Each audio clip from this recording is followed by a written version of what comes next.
Hello, Senior Stoner fan. Just a real Senior Stoner back at you for your honey badger on top of a Grav bubbler dab of the day. Hello, everybody. Today is Saturday.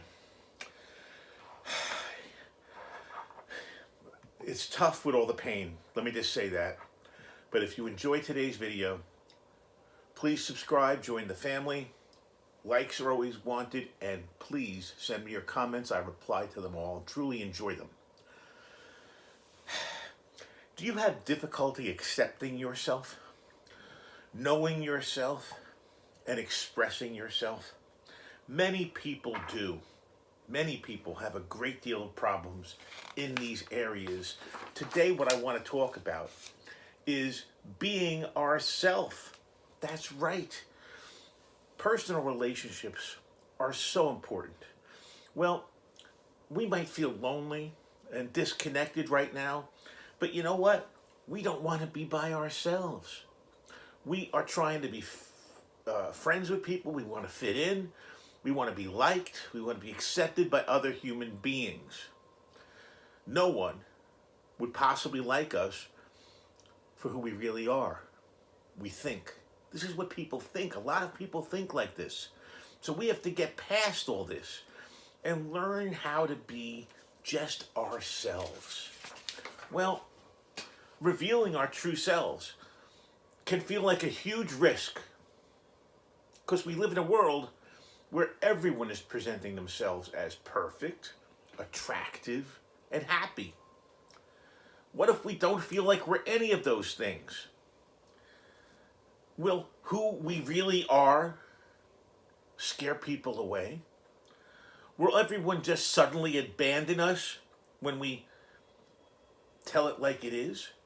You see, what happens is if you start showing your true self, those people may indeed treat you differently, but that's a risk. You see, if you have to hide who you really are around people, you could end up feeling lost, lonely, or even feel shame because you're basically telling yourself that who you really are isn't okay. And other people don't ever get to see or know who you really are. So you don't feel strongly connected to those people either. Think about it. So rather than letting fear drive our self-expression, we need to learn how to accept ourselves so we can truly be who we are. Accept yourself. Think about it. Media and social media can make us feel unattractive. Look at all those beautiful people out there. Models, actors. They're of course attractive. But now, even our friends on social media have photoshopped their photographs to perfection, often making people like us feel unattractive in comparison. Guess what? The more media we consume with the attractive people in it, the worse we feel about ourselves. But because people can't give up their addiction to the media, it goes on and on and on. We're not good enough. You're not pretty enough. You're too fat. You're a slob. That's wrong. That is wrong. And the media out there that publicizes things like that sets the bar impossibly high for most people. So no matter how hard we try to improve ourselves, guess what happens? We always feel like we're falling short. We don't know our worth. Well, guess what? We've got to identify the negative self-talk. That's right. We can accept ourselves better and challenge our negativity. It's the inner monologue chirping away at us, interpreting everything around us, and saying, I'm ugly. My life sucks. The pain's never going to go away. She or he hates me. Think about it. You know what you can do? You can stop that rumination simply by eliminating media and social media that talks about all that stuff. So we need to find a way to practice self-talk. Get rid of the negative self-talk and celebrate our strengths.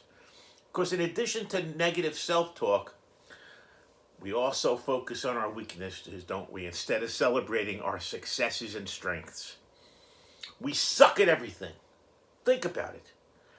And it can really get us down instead of focusing on what's good.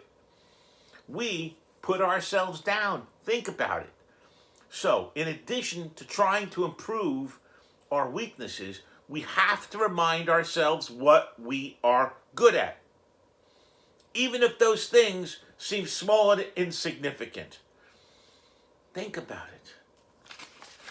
So, as we move forward and try to express ourselves, okay, we learn that it's our fear of what other people might think of us that stops us from expressing ourselves.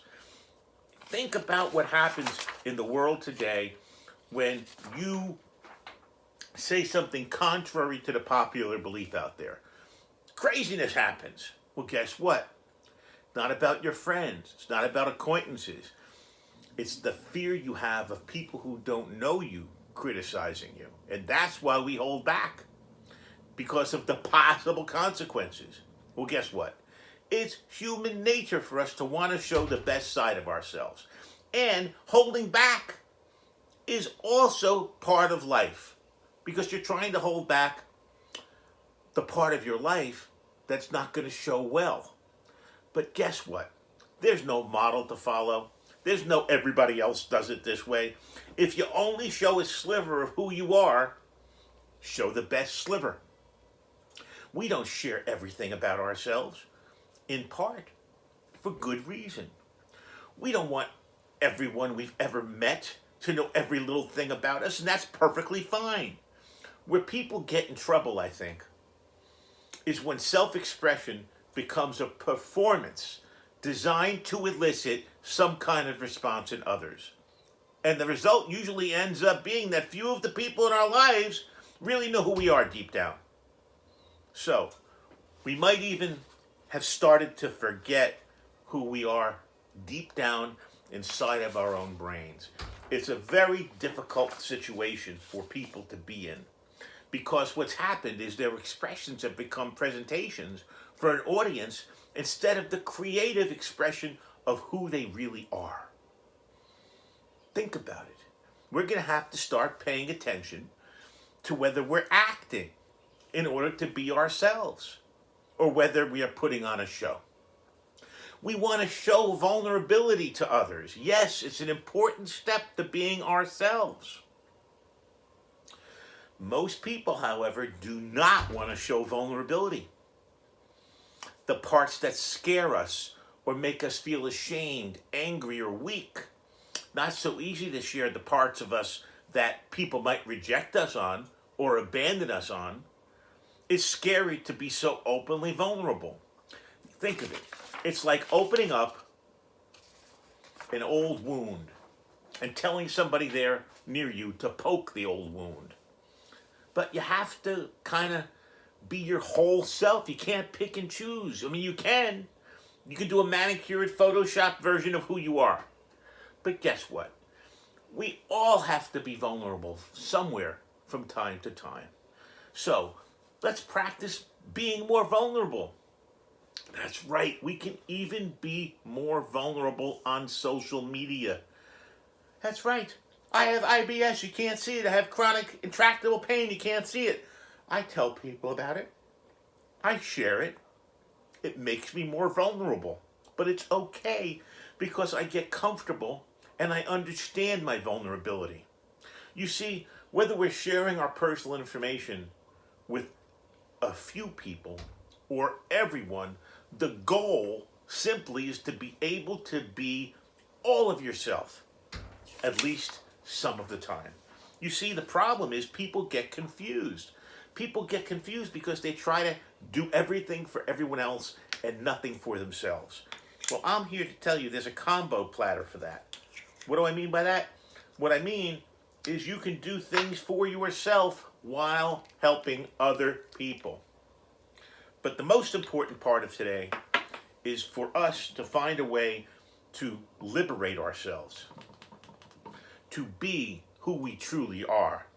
And if you want to be who you truly are and enjoy today's video, send comments this way.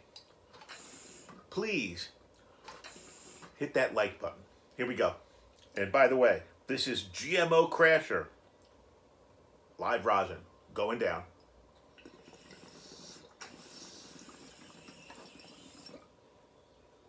Oh, my Lord. Sometimes it's just too big. As we finish today, let's remember, you live a circular world.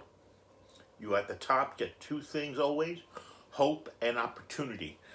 If you can get your fingernails on the windowsill, you can get your body inside that window.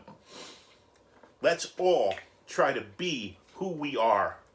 This is the Real Senior Stoner. Have a great day, everyone, and thanks for watching. Cheers.